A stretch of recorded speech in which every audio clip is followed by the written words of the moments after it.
இதை பார்ப்பது தற்செயல் அல்ல. ஒரு நிமிடம் நில். உன் உள்ளத்தின் அழுகையை நான் கேட்டேன். கை நழுவி போன ஆசீர்வாதங்களையும் வீணாகி போன வருடங்களையும் நினைத்து நீ வேதனைப்படுகிறாயா? அப்படியென்றால் இது உனக்கான என் வாக்குத்தத்தம். என் அன்பு பிள்ளையே, உன் வாழ்க்கையில் இழந்தவைகளையெல்லாம் நான் உனக்கு திரும்பத் தரப்போகிறேன். வாழ்க்கை உனக்கு கொடுத்ததை விட உன்னிடமிருந்து அதிகம் பறித்து கொண்ட ஒரு காலகட்டத்தின் வழியாகவே நீ கடந்து வந்தாய். உன் நேரம், வாய்ப்புகள், உறவுகள், சமாதானம் எல்லாம் கைவிட்டு போய்விட்டதே என்று நீ நினைத்தாய்.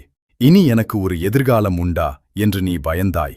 மற்றவர்கள் முன்னேறிச் செல்லும்போது நீ மட்டும் ஆறாத காயங்களோடு அங்கேயே நின்று கொண்டிருப்பதாக உனக்கு தோன்றவில்லையா? ஆனால் யோவேல் தீர்க்கதரிசி மூலமாக நான் சொன்ன வாக்குத்தத்தம் இன்று உனக்கு உரிமையானது.